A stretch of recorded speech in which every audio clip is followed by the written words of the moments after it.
fallait s'y attendre après la sortie médiatique du président du comité interministériel. La synergie cause Niger et Sinaseb réagissent au point de presse animé par Bazoum Mohamed. Précision dans ce journal-là.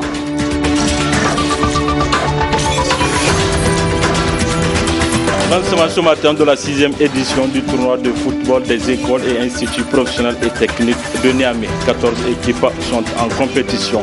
Détail dans cette édition. Samedi 11 mars 2017, messieurs, dames, bonsoir et bienvenue à ces 19h45 de la télévision Labari. Je le disais en titre, après la sortie médiatique du ministre Bazoum Mohamed, président du comité interministériel sur l'éducation, les réactions ne se font pas attendre. La synergie cause Niger et Sinaseb reviennent sur, entre autres, le non-respect par le gouvernement des engagements auxquels il a librement souscrit, et c'est là dans un communiqué conjoint le 13 décembre 2016 dernier. Le compte rendu de Abdourazak Hamidou et Nasser Seydou.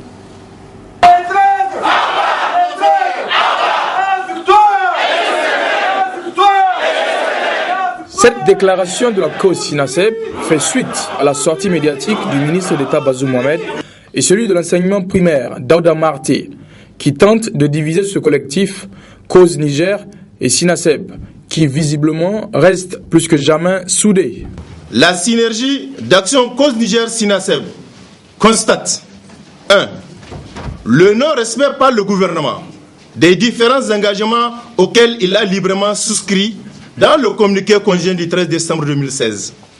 En effet, il est important de rappeler à l'opinion nationale et internationale que contrairement à la diarrhée verbale déversée par Sieur Bazoum, les engagements suivants n'ont pas connu de mise en œuvre jusqu'ici.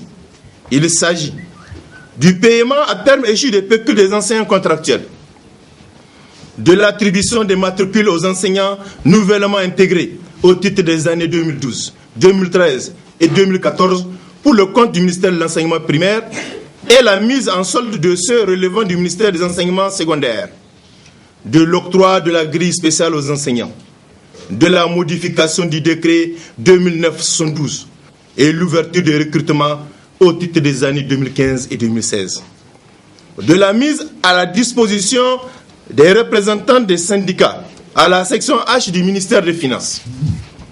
2.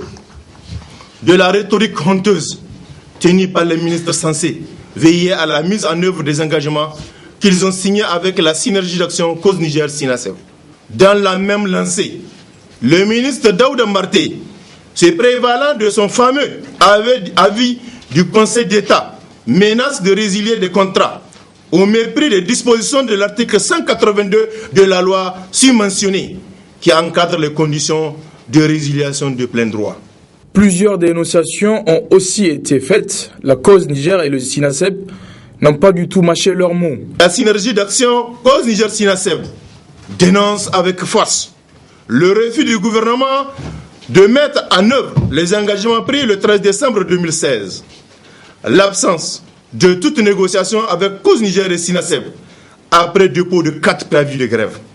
La campagne d'intoxication entretenue par certains milieux du pouvoir visant à discréditer les enseignantes et enseignants et leurs mouvements. Les menaces de résiliation de contrats et la mise en cause de l'exercice du droit syndical proférées par le ministre d'État et le MEP.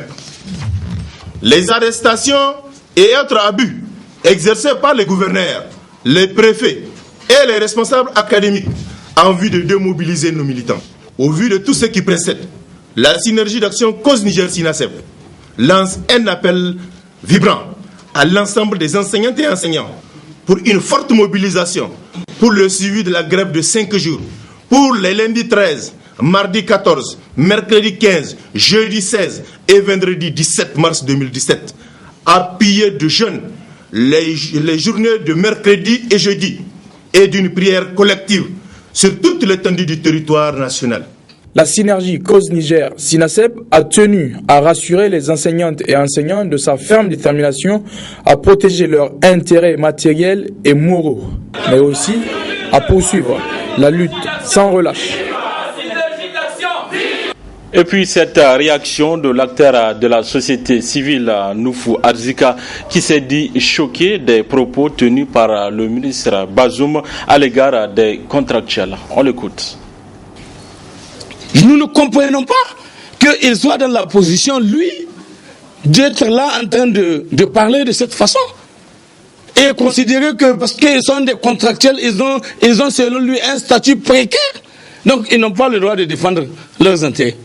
Mais vous trouvez raisonnable, s'il vous plaît, que quelqu'un, en tant que contractuel, qui vit sur la base non pas d'un salaire, mais d'un pécule qu'on lui donne, qui va aller travailler au fin fond de la brousse du Niger, en tant qu'enseignant, pour aller travailler et tenter de partager le peu de savoir qu'il a avec le reste des citoyens nigériens qui ont droit à l'éducation, et qu'il travaille pendant des mois et qu'il ne puisse pas bénéficier de son salaire, et que les gens trouvent qu'il soit dans la position de poser des revendications légitimes. Est-ce qu'il y a quelque chose de plus légitime que ça? Que vous avez travaillé en tant qu'agent de l'État, vous dans les fins fonds de ce pays, et qu'on puisse vous donner votre pécule à temps. Maintenant, au lieu de vous le donner, on attend 2, 3, 4, 5 mois. On aligne ça. Et ça crée des situations même que nous avons relevées à l'occasion de plusieurs forats auxquels on a pris part dans le cadre de l'appréciation de la gestion du temps scolaire par rapport aux conditions de paiement de ces agents qui, pour bénéficier de leur salaire, ont l'obligation de se déplacer et faire une semaine en train de rechercher leur salaire, et ça fait du temps scolaire perdu pour les enfants qui doivent apprendre. Tout ça, il y avait des réflexions qui étaient enclenchées pour être dans la position de trouver des formules, y compris en utilisant certaines techniques de la nouvelle technologie de l'information et de la communication aujourd'hui, et qui pourraient éventuellement permettre de gérer d'une certaine façon ces genres de questions. Mais tout ça, ça fait partie de ce qui était en train d'être recherché comme solution. Maintenant, au lieu de regarder les problèmes tels qu'ils sont, vous cherchez à divertir les gens. Vous cherchez à vouloir soulever des problèmes qui n'ont, à mon avis, pratiquement pas de sens. Quand l'AFC est arrivé au pouvoir, et qu'il y avait des mesures d'économie budgétaire qui étaient envisagées par le gouvernement de l'époque, leur gouvernement de l'AFC, il y avait eu des réactions de la part des syndicats. Mais tout le monde se souvient des circonstances dans lesquelles on a fait la gestion de la situation en 1994, où il y avait eu une grève générale, illimitée, de 55 jours. À cause de quoi? À cause de leur comportement. Dont lui, précisément. Parce qu'il est membre d'un comité qu'ils ont mis en place qu'on appelle le G15 de l'AFC. Mais eux, les Bazoum, ils ont pensé que, comme eux, ils étaient syndicalistes, donc c'est eux l'incarnation du syndicalisme au Niger, et qu'il n'est pas possible qu'eux maintenant sont arrivés au pouvoir, que des syndicalistes puissent être dans la position de les empêcher de gouverner. Noufou Arzika, que vous retrouverez en intégralité en partie magazine de cette édition. Rendez-vous donc en fin de ce journal. Autre réaction, toujours à la sortie médiatique du président du comité interministériel en charge de l'éducation, celle du président du parti Modèle Maïketa, Tahirou Gimba. On l'écoute. Figurez-vous que tous les piliers qui font un État se sont effondrés aujourd'hui. Il n'y a pas un seul qui tient la route. Prenez l'éducation. On crée un comité interministériel, un ministre d'État supervise ce comité. Il signe un accord avec les syndicats. 2 jours après, volte-face. Non, on va vous évaluer. Et l'évaluation d'un enseignant ou de tout autre fonctionnaire est prévue par un mécanisme précis de la fonction publique. Ceux qu'ils ont recrutés en 2012, 13, 14, auxquels ils n'ont pas attribué de matricule, c'est des fonctionnaires déjà. Le matricule, ce n'est juste que pour identifier l'individu et le mettre dans le service solde, le système de paiement régulier des salaires. C'est tout. Mais l'État est déjà engagé de manière juridique sur tous les cas des enseignants déjà recrutés qui ont fait l'objet d'un arrêté ministériel. Si au bout de 2 semaines, 3 semaines, personne n'a attaqué l'arrêté, comme le cas de l'examen de la santé, c'est valide. Ces gens-là qui vous donnent des diplômes ou qui ne vous donnent pas des diplômes, c'est des fonctionnaires de l'État. Et l'État doit les gérer en tant que tel. Je sais que ceux qui ont le pouvoir sont accaparés de l'essentiel de l'appareil judiciaire. Mais il y a encore des magistrats dignes de ce nom. Et moi, je fais confiance à la justice nigérienne. Ces enseignants, si tiennent le bon bout, tous ceux qui ont déjà été recrutés tiennent le bon bout. On peut continuer à faire chanter les autres contractuels. Mais même là, les écoles étant déjà créées, les effectifs sont en place.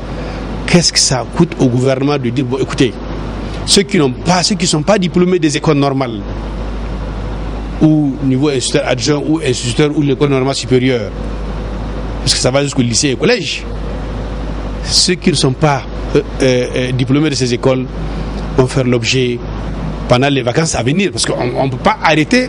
En fait, ils veulent même faire, on a des écoles qui veulent tout de suite procéder à une composition de fin d'année pour les passages en mars.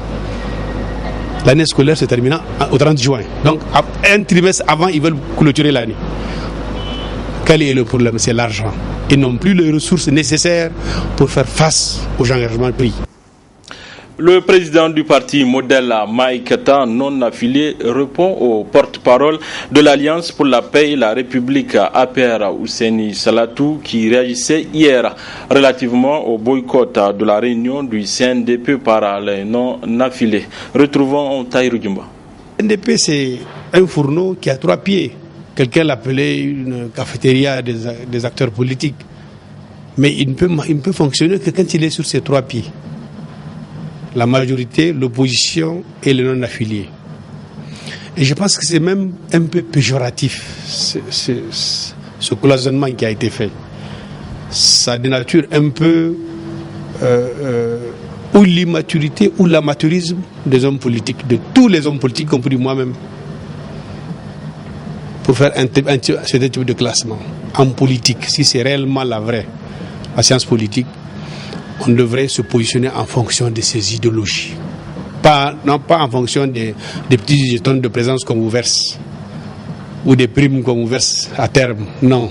Les non-affiliés, nous dénonçons en même temps l'état de la majorité, mais également les mauvaises prises de position et les mauvaises actions de l'opposition.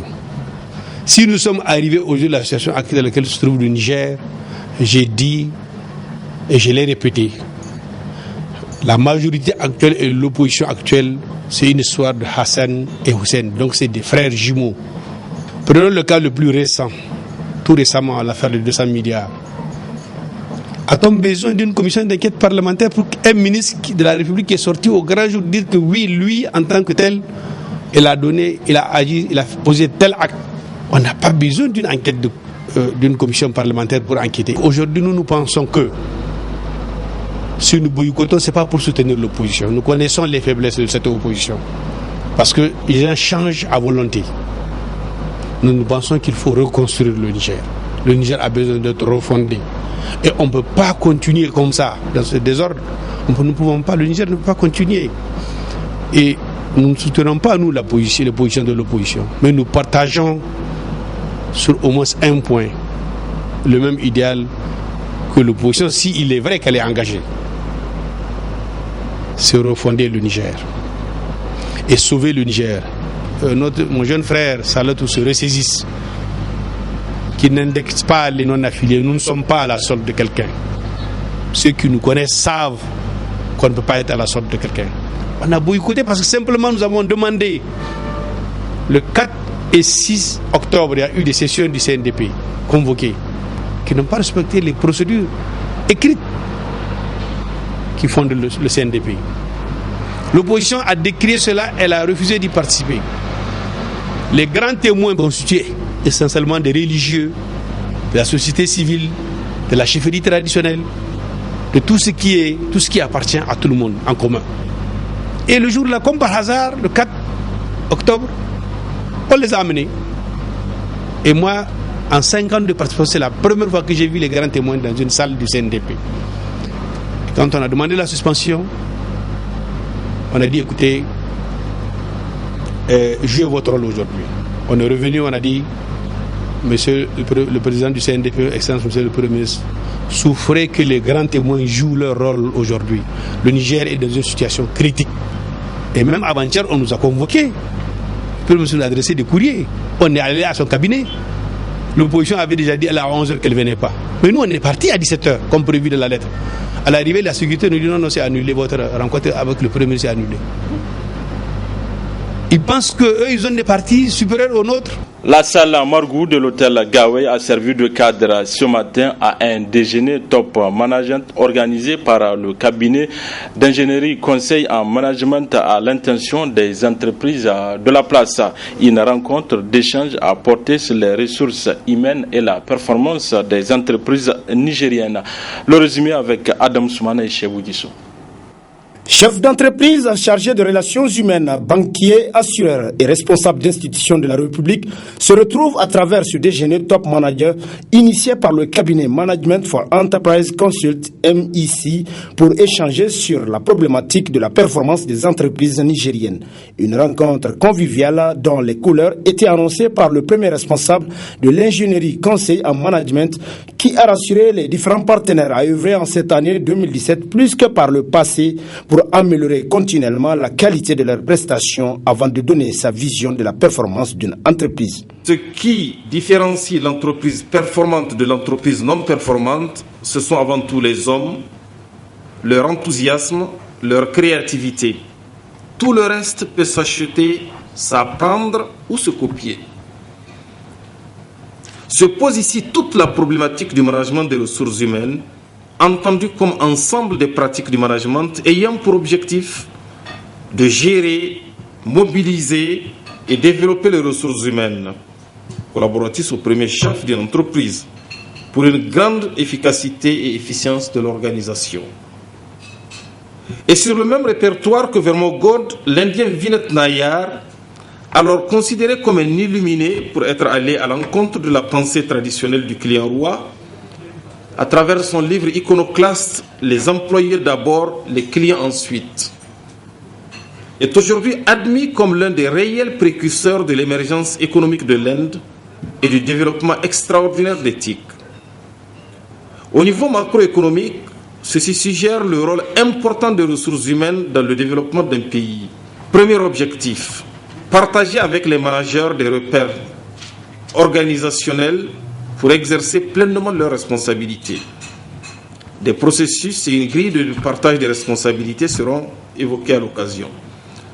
Deuxième objectif, mettre en perspective les complémentarités entre une direction des ressources humaines et les ressources des autres directions de l'entité.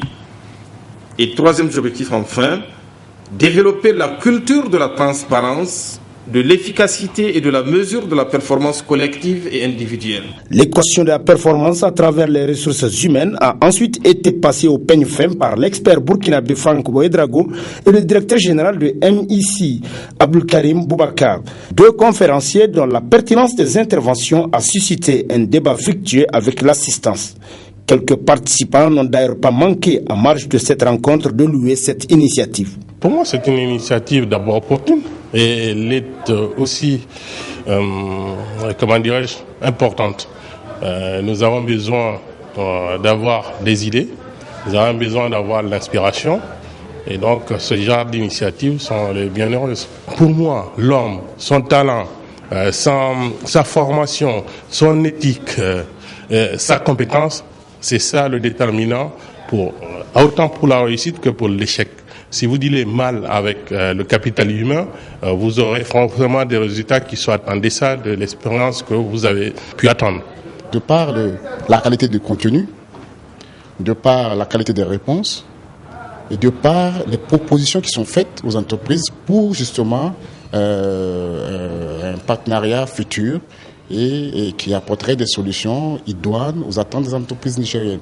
Pour moi, c'est vraiment aujourd'hui un coup de maître réussi par cette jeune entreprise nigérienne et qui démontre qu'il ne suffit pas d'être à l'Occident pour avoir des entreprises qui répondent réellement aux attentes des Nigériens. Moi, je les supporte, je les soutiens. Le cabinet Management for Enterprise Consult, qui est une fierté nationale, se veut un accompagnateur des entreprises nigériennes dans la recherche de solutions visant à améliorer durablement l'efficacité de leurs ressources humaines afin de faire d'elles des entreprises performantes. Commémoration du 2e anniversaire du comité des jeunes filles leaders COGEFIL. COGEFIL, un comité qui a pour objectif de promouvoir le leadership féminin et l'entrepreneuriat des jeunes filles. Le compte-rendu de Arieta Salah et Aboubakar Souley. Par cette cérémonie, le comité de jeunes filles leaders COGEFIL célèbre son 2e anniversaire, une structure féminine créée en février 2015 par l'ONG FAD dans le cadre de la mise en œuvre d'un projet intitulé Promotion du leadership féminin dans la gouvernance locale, la gestion et la prévention non violente des conflits. Il me semble opportun de donner un bref aperçu des activités qui ont été réalisées par COGEFIL durant ces 2 années. Il s'agit entre autres sensibilisation de plus de 1000 Nigériens sur les droits civiques et les élections apaisées dans le cadre d'un projet de PNUD PASSEN exécuté par l'ONG FAD lors des dernières élections présidentielles au Niger. Réalisation d'une vidéo de promotion de leadership des jeunes filles au Niger avec UNICEF, dont il faut rappeler était la vidéo la plus regardée, la plus aimée, la plus partagée de la page Facebook de l'UNICEF. La formation des adolescentes du programme Illumine sur toute l'étendue du territoire du Niger avec notre partenaire UNFPA. Pour ne citer que cela, mesdames et messieurs, honorables invités, à toute fin utile, le comité des jeunes filles leaders invite tous les acteurs qui luttent pour le mieux-être de la femme et de la jeune fille de redoubler d'efforts pour mettre en synergie pour se mettre en synergie pour plus d'efficacité et d'efficience dans l'aboutissement de ce combat. Aujourd'hui, le leadership des jeunes filles est en train de prendre de l'ampleur et c'est vraiment une fierté pour nous, l'ONG FAD et notre partenaire NED, qui restent des instigateurs de COGEFIL, de voir qu'aujourd'hui COGEFIL est devenu comme une référence pour les jeunes filles. Ce 2e anniversaire du COGEFIL a vu la participation du président du Conseil national de la jeunesse, de la représentante du gouverneur de Niamey, de celle de l'UNFPA. Ils ont tous félicité et encouragé le COGEFIL pour ces 2 années au service du leader féminin au Niger. La marraine du COGEFIL a elle aussi encouragé cette structure avant de demander aux jeunes filles leaders de se soutenir pour réussir leur mission. Il faut que vraiment que vous soyez à l'écoute et que vraiment vous fassiez en sorte d'engager tout le monde. D'abord, vous, COGEFIL, de mobiliser. Madame la Présidente, vous avez un travail important qui est là sur votre école. Donc vraiment, quand on est dans un groupe, c'est sûr et certain, il y a des mécontents. Mais faites en sorte de réduire le nombre de mécontents. Vous avez des gens qui ne parlent pas avec vous. Essayez de les approcher, de les associer. Et vous allez voir, voilà, ils vont se dire, lui, là, s'il prend cette décision, elle, là, si elle prend, c'est que c'est la bonne décision. Parce qu'elle est impartiale. Mais si vous avez toujours un parti pris, soyez sûr et certain que ça ne va pas marcher. Composez avec votre équipe et vous soutenez-la parce que vous l'avez choisi. Un jour, ça va être quelqu'un d'autre. Sachez déléguer. Il ne faut pas que ça soit vous seul que vous fassiez les choses. Chacun doit avoir son importance, un rôle à jouer dans vraiment la vie de la société. Donc, engagez les filles, engagez les uns et les autres, mobilisez-les et faites en sorte que vraiment ça marche. Et je suis sûre que vous mettez ensemble, ça marche. En 2 ans d'existence, le COGEFIL a mis en place 3 bureaux régionaux à Maradi, Tawa et Dosso. Soirée de gala Headline hier soir à l'hôtel Les Roniers pour la 5e édition de cet événement culturel. La promotrice Adiza Kimba Meiga se réjouit de la bonne organisation de cet événement. Abdurazak Hamidou et Halidou Brema. Comme chaque année depuis maintenant 5 ans, la soirée de gala suivie du défilé Headline n'a pas déçu. Organisée en marge de la journée de la femme, cette soirée s'est tenue sous le haut parrainage de la ministre de la Population et celui du ministre de l'Entrepreneuriat des Jeunes en collaboration avec le ministère de la Renaissance culturelle, des Arts et de la modernisation sociale. Waouh, c'est tout. Vraiment, moi je suis vraiment très très heureuse. Aujourd'hui, vous avez entendu, les uns et les autres ont dit que ce n'est pas facile pour une femme d'arriver à la 5e édition. Moi je suis arrivée à la 5e édition, mais je ne suis pas arrivée toute seule. Je suis arrivée avec une équipe, avec mes tailleurs. Ce sont les mêmes depuis 5 ans. Et vraiment, moi je leur dis chapeau à eux, quoi. Si je suis arrivée aujourd'hui ici, c'est grâce à Dieu, grâce à eux. Est-ce que l'objectif est atteint? Ouais, large, pleinement. Cette année, pleinement. Et pour les prochaines éditions? On a quand même là le track pour 2018 déjà, si Dieu nous prête longue vie. Parce que faire mieux que ce qu'on a fait ce soir, ça va être... Qu'est-ce qui vous a pris un défilé Miss Monde? L'inspiration de la femme nigérienne. Mes ambitions, c'est carrément tout à fait, on n'attendait pas un public comme ça. Comme à chaque fois 5 années, personne ne pensait que Adeline va continuer. Pour nous, c'est la fierté. Adeline est là. Pour nous, c'est une grande fierté d'aider Hadiza comme une sœur, comme une famille, quoi. Chant, danse, prestations de haut niveau, défilé de mode et fou rire, tout était au rendez-vous pour passer une bonne soirée. L'ancien président de Côte d'Ivoire en Europe, là, lui en son temps, il aimait photo de... Quand il passe, il dit, monsieur le président, photo, il se place bien, il attend tchak. Papa, quand lui, il attend tchak derrière lui, il se place rapidement. Moi, je me dis que bon, c'était vraiment trop nickel quand même. Adeline, elle était tellement trop courageuse. C'est une Nigérienne, on est là avec elle. Donc, on ne fait que l'encourager quand même. C'était vraiment parfait. Les modèles sont tellement trop nickel, nigériennes et autres, africains aussi. J'ai beaucoup apprécié, c'est vraiment nickel aussi. J'espère que l'année qui vient aussi, ça va être plus superbe que ça. Placé sous le thème entrepreneuriat féminin, contribution à l'atteinte du dividende démographique au Niger, la 5e édition de Hadiline a été une pure réussite. Journée porte ouverte ce samedi et demain dimanche au centre technique de la FENIFOOT, l'un des mieux lotis de la sous-région. Objectif à faire découvrir les joyaux dont dispose ce centre. Retrouvons Abdelrazak Hamidou. Construit grâce au financement de la FIFA pour environ 2,6 millions de dollars, notamment dans le cadre du projet Gold, le centre technique de la FENIFOOT est bâti sur une superficie de 12 hectares.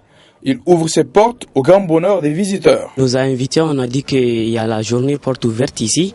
On est venu en première position, on a joué sur la pelouse là-bas.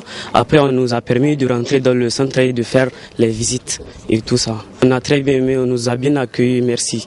Une initiative très louable. On retrouve entre autres dans ce centre un complexe hôtelier, une infirmerie, une salle de musculation, des dortoirs, des bungalows, pour ne citer que cela. Une journée porte ouverte au centre technique, c'est pour montrer à tous les sportifs, tous les parents des sportifs, tous les utilisateurs potentiels de ce centre, de voir en réalité le travail qui a été abattu pour faire de ce centre un joyau.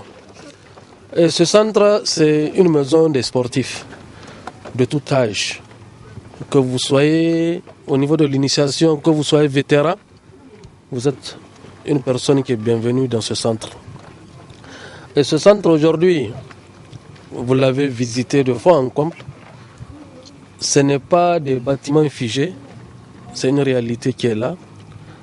Et ce centre aussi fait et fera encore davantage la fierté de notre pays, parce que dans la sous-région, il est rare de trouver un centre aussi grand, sur 12 hectares, qui comporte toutes les commodités de préparation de sportifs de haut niveau. Nous avons une salle de musculation, et vous savez que la musculation, elle est très importante pour un sportif. Ça lui permet d'avoir de la puissance. Un sportif doit être puissant pour pouvoir bien tirer. Un sportif doit savoir nager aussi. La natation, ça permet de développer toutes les parties du corps. Ça donne le souffle. Et sans condition physique, on ne peut rien faire. Cette journée porte ouverte s'étalera sur 2 jours. Du sport, toujours, le stade municipal a servi de cadre ce samedi pour le coup d'envoi de la 6e édition du tournoi de football des écoles et instituts professionnels et techniques de Niamey. Au total, 14 équipes participent à ces tournois dédiés au nom du ministre de l'Enseignement supérieur Mohamed Ben Omar, un tournoi organisé par l'IPTN. Le compte rendu de Hassan Saleh Mustafa et Soumaïla Abdoulaye.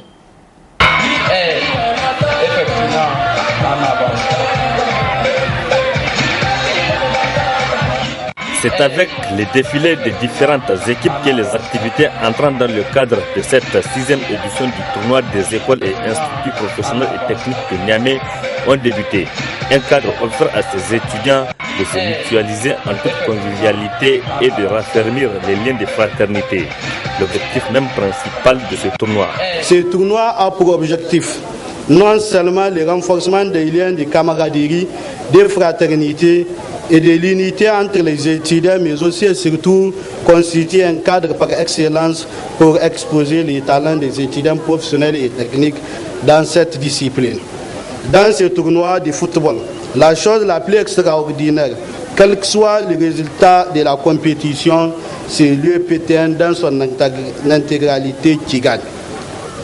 C'est pourquoi nous devons faire montre de la discipline et du fair play tout au long de ces tournois. Aussi, toutes les décisions prises par les arbitres doivent être strictement respectées.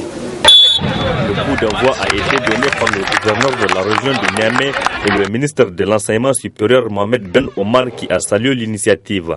C'est un signe comme quoi le secteur de l'enseignement supérieur professionnel et technique a pion sur rue, comme j'ai l'habitude de dire. Et c'est la preuve que par le biais du sport, toutes les compétitions, toutes les ardeurs, toutes les adversités s'estompent pour que ne gagne que l'étudiant professionnel en la matière. Et je pense que votre comité d'organisation, par la voix de son président, l'a dit et l'a répété, c'est l'UEPTN qui gagne, point barre. Et je pense que la semaine scientifique et culturelle que vous allez organiser et dont le point de départ, l'épilogue, c'est ce matin, se rentrera dans l'histoire de cette 6e édition comme étant une organisation parfaite, une organisation réussie et qui prouve que l'étudiant professionnel n'est pas en marge du concert de l'étudiant nigérien, de façon générale et du scolaire nigérien. Encore une fois de plus, ils se développent, ils se maintiennent et ils concrétisent leur organisation de plus en plus forte. Ce tournoi est une des activités prévues en prélude de la semaine scientifique, culturelle et sportive de l'étudiant professionnel qui se tiendra cette année en avril prochain à Niamey. Le thème retenu est « Défi de la qualité de l'enseignement et la formation professionnelle et technique au Niger ». Place à présent la partie magazine, comme annoncé dans ce journal. Elle est relative à la sortie médiatique du président du comité interministériel Bazoum Mohamed sur la situation des contractuels. Très bonne réception à vous. J'ai été surpris d'apprendre que M. Bazoum dise que c'est eux qui ont autorisé, qui ont permis aux contractuels de s'organiser en syndicat. Mais le syndicat, que je sache, comment on appelle la CNCE, le Comité national de coordination des contractuels, avec lequel nous avons travaillé en 2006 déjà, pendant qu'on était en face du régime de la 5e République, avec Ham comme Premier ministre et Tanja comme président de la République, il y avait le comité, il y avait les contractuels. Ils avaient leur syndicat. Et c'est d'ailleurs, en prenant en compte la dynamique du combat qu'on a mené avec eux, qui a permis, dans la révision du statut général de la fonction publique, de prendre en charge la nécessité d'intégrer les contractuels comme étant une composante des agents de l'État. C'est une catégorie des agents de l'État. Et puis, nous ne comprenons pas qu'il soit dans la position, lui, d'être là en train de parler de cette façon et considérer que parce qu'ils sont des contractuels, ils ont selon lui un statut précaire, donc ils n'ont pas le droit de défendre leurs intérêts. Mais vous trouvez raisonnable, s'il vous plaît, que quelqu'un, en tant que contractuel, qui vit sur la base non pas d'un salaire, mais d'un pécule qu'on lui donne, qui va aller travailler au fin fond de la brousse du Niger, en tant qu'enseignant, pour aller travailler et tenter de partager le peu de savoir qu'il a avec le reste des citoyens nigériens qui ont droit à l'éducation, et qu'il travaille pendant des mois et qu'il ne puisse pas bénéficier de son salaire, et que les gens trouvent qu'il soit dans la position de poser des revendications légitimes. Est-ce qu'il y a quelque chose de plus légitime que ça? Que vous avez travaillé en tant qu'agent de l'État dans les fins fonds de ce pays et qu'on puisse vous donner votre pécule à temps. Maintenant, au lieu de vous le donner, on attend 2, 3, 4, 5 mois. On aligne ça. Et ça crée des situations même que nous avons relevées à l'occasion de plusieurs forats auxquels on a pris part dans le cadre de l'appréciation de la gestion du temps scolaire par rapport aux conditions de paiement de ces agents qui, pour bénéficier de leur salaire, ont l'obligation de se déplacer et faire une semaine en train de rechercher leur salaire, et ça fait du temps scolaire perdu pour les enfants qui doivent apprendre. Tout ça, et il y avait des réflexions qui étaient enclenchées pour être dans la position de trouver des formules, y compris en utilisant certaines techniques de la nouvelle technologie de l'information et de la communication aujourd'hui, et qui pourraient éventuellement permettre de gérer d'une certaine façon ces genres de questions. Mais tout ça, ça fait partie de ce qui était en train d'être recherché comme solution. Maintenant, au lieu de regarder les problèmes tels qu'ils sont, vous cherchez à divertir les gens. Vous cherchez à vouloir soulever des problèmes qui n'ont, à mon avis, pratiquement pas de sens. Parce que il y a un problème. J'ai vu quelqu'un qui avait fait un post dans Facebook, à qui d'ailleurs j'ai tenté de répondre en faisant une contribution pour attirer son attention sur l'importance qu'il y a à ce que tous ensemble, justement, nous accordions l'intérêt au type de dialogue à mettre en place pour créer la dynamique qui va permettre de sauver l'école et de sauver comment on appelle ça, sauver ce pays-là. Mais avec cette attitude ingrate, arrogante, méprisante, injuste et injustifiable, et qu'on observe quand on écoute un monsieur comme Bazoum, mais alors là, on se demande, on est sur quelle planète?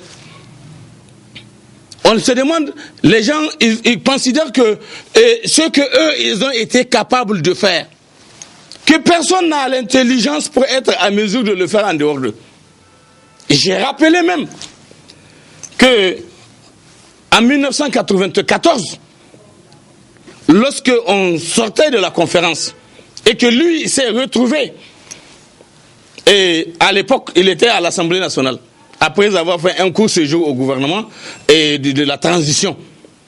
Quand l'AFC est arrivé au pouvoir et qu'il y avait des mesures d'économie budgétaire qui étaient envisagées par le gouvernement de l'époque, leur gouvernement de l'AFC, il y avait eu des réactions de la part des syndicats, mais tout le monde se souvient des circonstances dans lesquelles on a fait la gestion de la situation en 1994, où il y avait eu une grève générale, illimitée, de 55 jours. À cause de quoi? À cause de leur comportement. Dont lui, précisément. Parce qu'il est membre d'un comité qu'ils ont mis en place qu'on appelle le G15 de l'AFC. Le G15 de l'AFC, c'est 15 personnalités de l'AFC à raison d'un représentant par parti politique, parce qu'il y avait 9, et 3 représentants des grands partis au niveau de l'Assemblée, qui ont des députés à l'Assemblée. Donc un député, et le député du PNDS, c'était Bazoum, le député de CDS, c'était Sanoussi Jakou, le député de l'ANDP, c'était Moumouni Yakouba, et maintenant 3 membres du gouvernement, le tout fait 15 personnalités.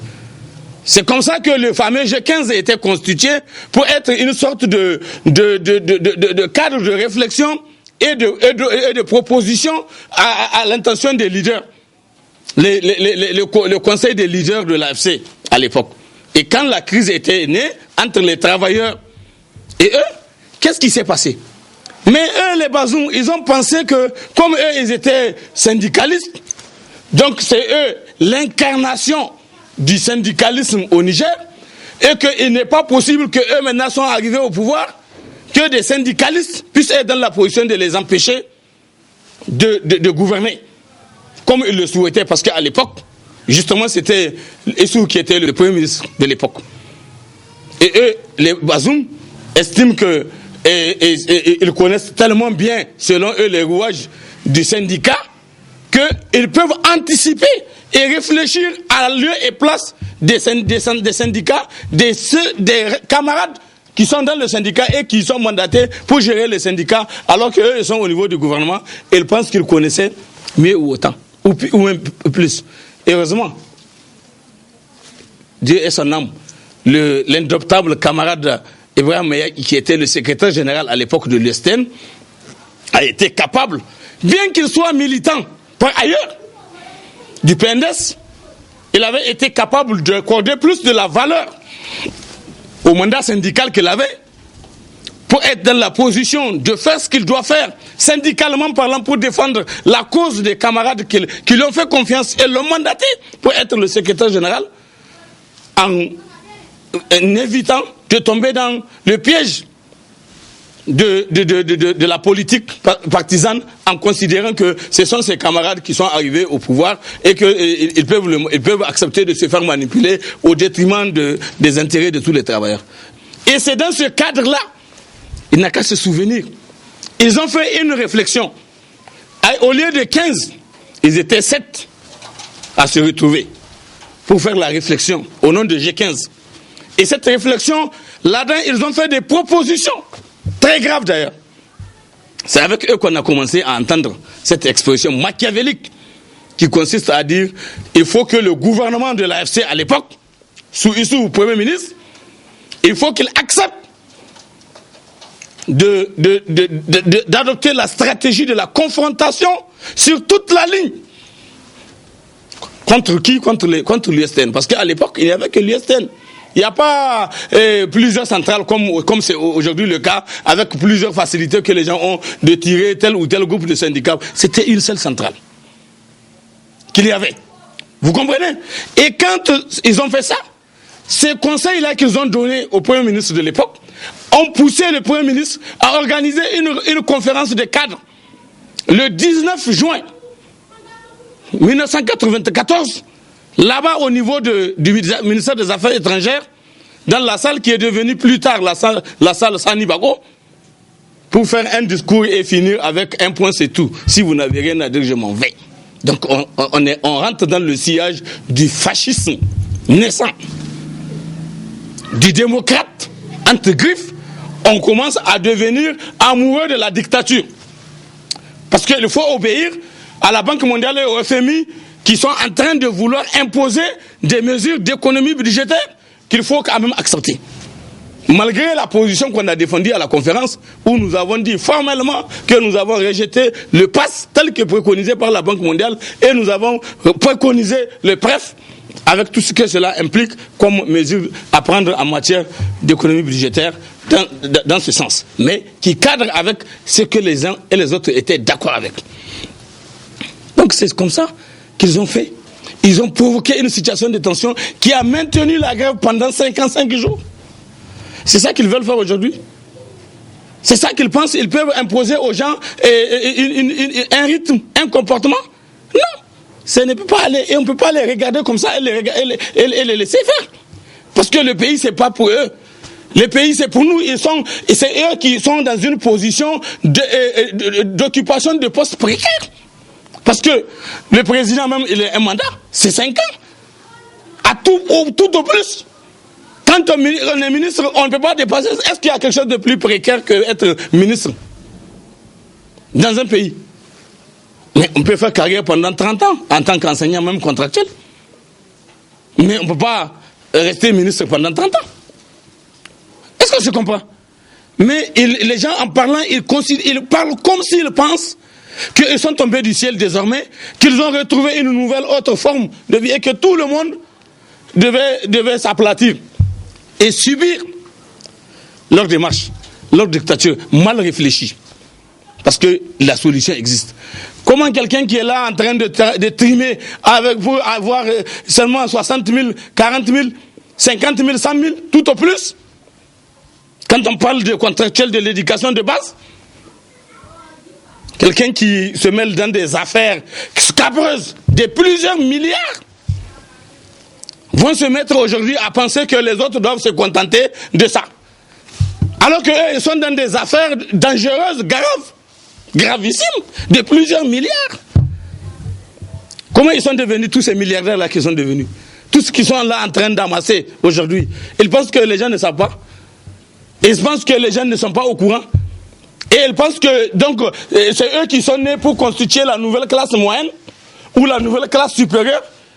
Et que les autres, eux, doivent continuer à rester les derniers de la terre. Mais bon Dieu, non, nous ne pouvons pas accepter ça.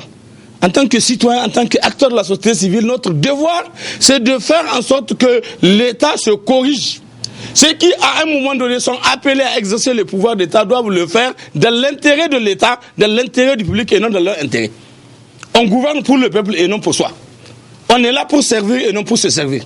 Mais j'ai l'impression que les gens pensent que, contrairement aux dispositions de la Constitution, qui dit de manière très claire, le pouvoir personnel, c'est banni là. C'est banni le pouvoir, cette mentalité de pouvoir personnel où on pense que, comme il dit, que c'est un honneur qu'ils font aux gens pour les recevoir, pour discuter avec eux, dans un cadre de partenariat. Que c'est un honneur. En quoi c'est un honneur de les rencontrer, lui? Quel est l'honneur? En quoi c'est un honneur? S'il vous plaît. Si ce n'est pas aujourd'hui, parce que par les coïncidences des choses, il est appelé à être ministre, est-ce qu'elle pense que quelqu'un a besoin de les rencontrer dans la vie? Maintenant, c'est pas parce que même si on est contractuel, on a sa dignité, on a son honneur, on a sa fierté, et on doit être respecté. On doit être respecté. Et et moi, ça m'a même surpris qu'en tant que ministre de l'Intérieur, qu'il n'était pas au courant que le jeune homme là, qu'il a indexé le secrétaire général de comment dit-on, de SINASEP, qu'il n'était pas au Niger au moment où ils avaient fait la réunion du 13 décembre. Qu'il n'était pas au Niger, il était en déplacement. Que lui, en tant que ministre de l'Intérieur, il n'est même pas au courant. Elle vient maintenant pour dire que ce garçon-là a essayé de les narguer et il a refusé d'aller à leur réunion parce qu'il ne les respecte pas. C'est malheureux. C'est triste de faire appel à des arguments fallacieux comme ça pour être dans la position de vouloir indexer des gens et vouloir les prêter d'autres intentions. Manipulation pour manipulation. Mais on a vu dans ce pays qui manipule qui. Qui a manipulé, qui a utilisé le syndicat dans ce pays comme jamais ça n'a été possible dans aucun pays au monde, comme eux ils ont pu le faire. Il n'a qu'à se rappeler. Quand il est parti à la conférence, il est parti au nom de qui? C'est pas au nom des syndicats qu'il est parti, mais quand il agissait, c'est pas au nom de leur parti qu'ils agissaient. Tout le monde a fini par se rendre compte que la plupart des gens qui ont infesté les syndicats, les associations, les organisations de la société civile et bien d'autres. Au finish, aujourd'hui, je crois que, comme on dit, le jour où on doit se laver, on ne peut pas gâcher le nombril. Tout le monde a fini par se rendre compte que la plupart de ces syndicalistes politiques entre griffes, qui étaient tapis dans les différents syndicats à gauche, à droite, pendant toutes ces années, étaient là en train de faire un travail dans le but de créer une situation, une dynamique qui devait les aider un jour à arriver au pouvoir. C'était du syndicalisme, ça. Mais ils l'ont fait, les gens ont vu. Pourquoi ils veulent que si eux ils ont fait, les gens ont vu comment ils ont fait, pourquoi ils pensent que les gens ne peuvent pas faire, même si ce n'est pas le cas, ce n'est pas la vérité. Mais j'ai dit, si on doit regarder l'histoire, si eux s'ils doivent se regarder dans le miroir, ils ne peuvent pas venir parler comme ça. Pour dire que quelqu'un instrumentalise les syndicats. Est-ce qu'il y a quelqu'un au Niger qui a instrumentalisé, qui a utilisé les syndicats comme lui-même l'a révélé? Il a dit, le jour où, je ne sais pas, c'était les jeunes de quel parti qui l'ont menacé, qui l'ont dénoncé, qui ont parlé de sa situation et il avait fait un point. où il rappelait qu'ils avaient créé un parti politique depuis et qui était dans la clandestinité dans les années 84, 85, 80. C'est-à-dire juste au lendemain de son retour au Niger, pendant qu'il était civicaire en service civique et appelé de service civique à Tawa. C'est ce qu'il avait dit, non? Qu'avec Amadou Akali, ils ont créé un parti politique et que c'est même ça qui était à l'origine de la création du PNDS. Même si par la suite, nous, on savait que c'est pas vrai. Ça, c'est des histoires. Ben, c'est des histoires. Le PNDS, on a vu dans quelles circonstances il est créé, mais il ne s'agit pas de ça aujourd'hui. Mais il a dit, lui, que pendant ce temps-là, déjà, ils avaient un parti dans la poche. Et ils sont venus rentrer dans les syndicats. Et à partir de 1986, déjà, au congrès du Sénat de Dosso, l'engagement avait été pris et les gens sont venus en masse pour infester les syndicats dans le but d'utiliser les syndicats pour atteindre un objectif qui est possible. C'est eux qui l'ont dit. Et après, on l'a constaté. On n'invente rien. Donc, il faut qu'on apprenne à nous respecter. Si vous ne voulez pas que les gens fassent autre chose, ne prêtez pas le flanc. Si aujourd'hui, c'est pendant longtemps, je me rappelle quand nous étions encore à l'université à l'époque, chaque fois qu'on fait quelque chose, on dit oui, on est manipulé par X, par Y. Alors que nous, on nous a dit oui, on est manipulé. Nous sommes vraiment manipulés. Mais on est manipulé par nos problèmes. Si vous voulez, résolvez nos problèmes et vous allez voir si on va agir autrement. Si vous ne voulez pas aujourd'hui qu'il y ait ce que vous dites, mais faites en sorte que les problèmes des contractuels des enseignants soient réglés. Et les milliards que vous avez volés, que vous êtes en train de voler pour envoyer à gauche, à droite, mais ramenez ça, mettez ça à la disposition de l'État, payez les gens. Et vous allez voir si les gens ne seront pas en situation d'être obligés d'être en classe avec leur craie à la main pour continuer à enseigner. Ils ont posé le problème de l'évaluation. Nous avons dit tous, personne n'est contre l'évaluation.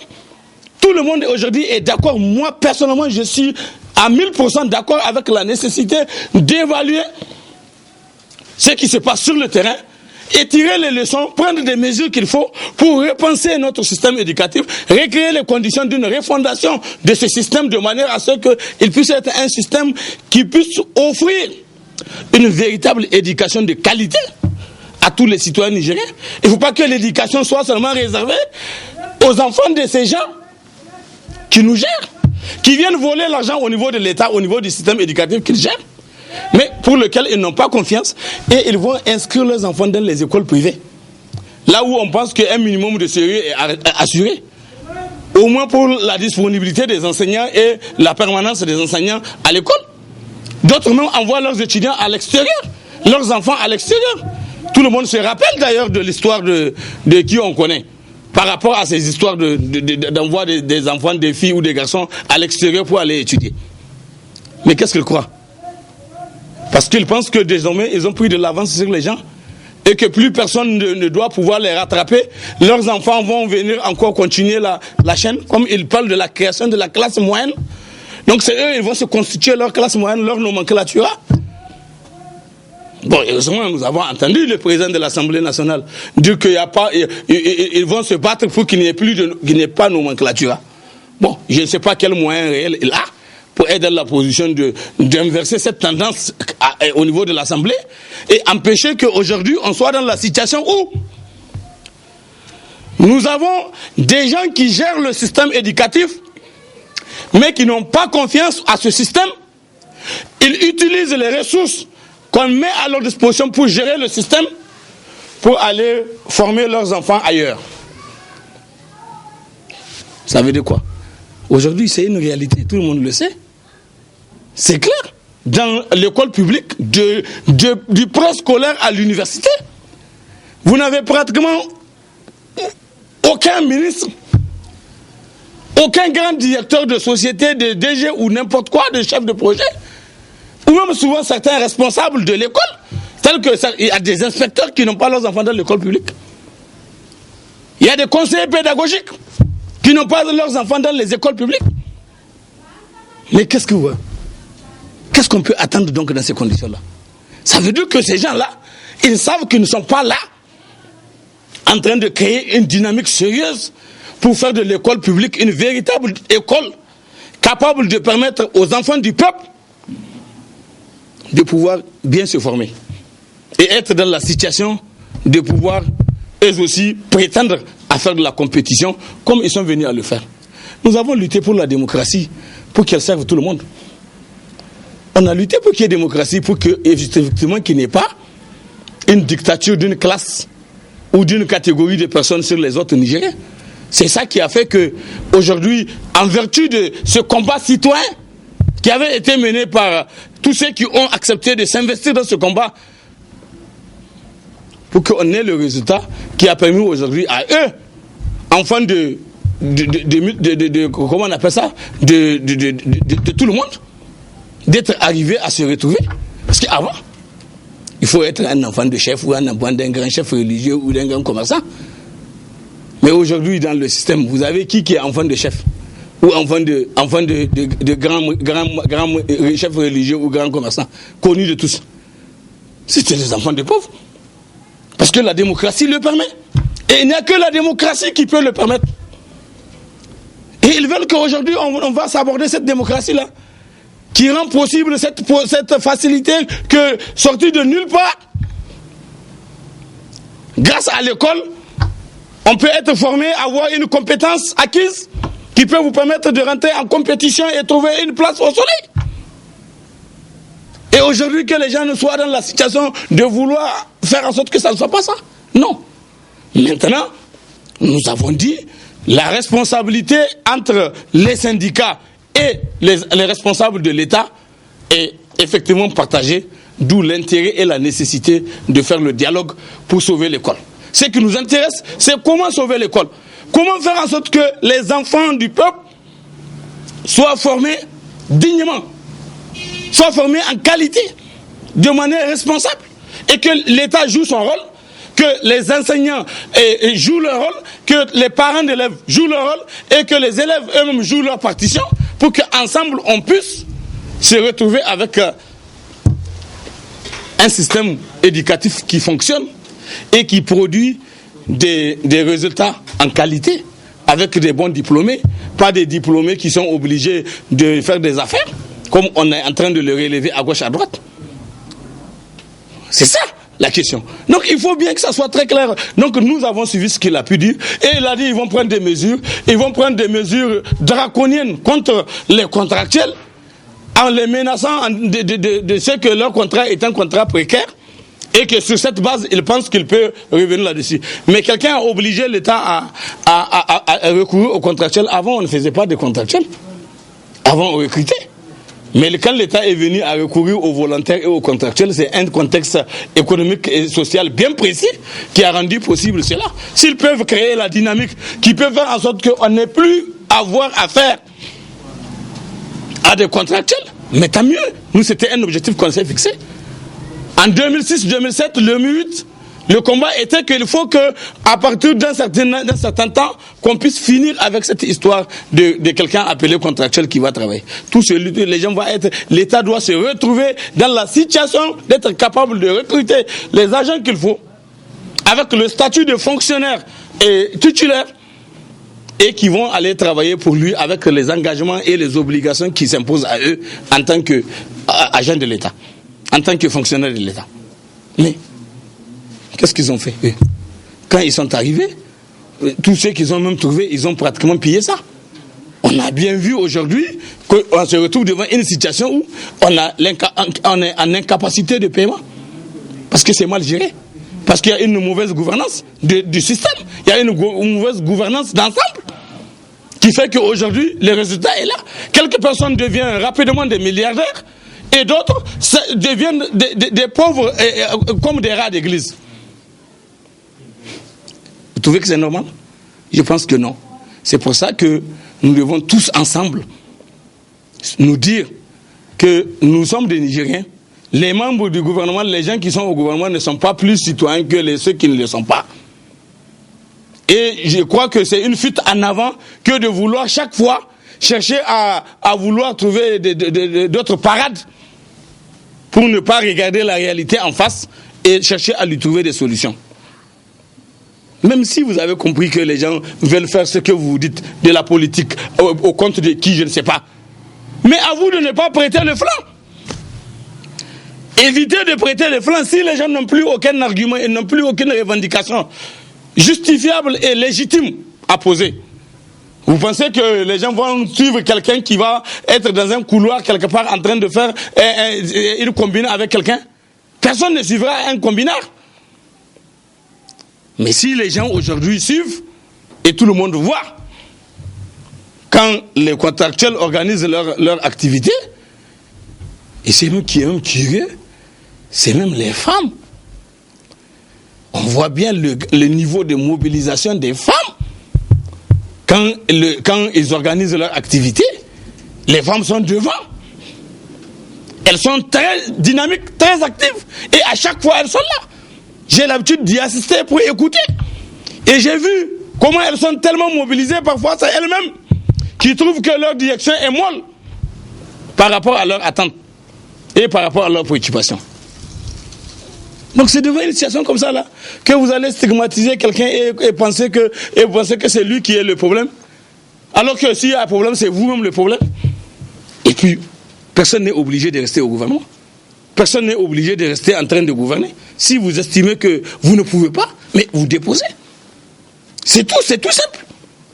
Personne n'est obligé d'être là. Mais si vous avez accepté d'y être, vous devez avoir un dos large pour accepter d'écouter tout ce qui va être dit. Et votre devoir, c'est de penser à la solution à trouver du maximum que vous pouvez. Point barre.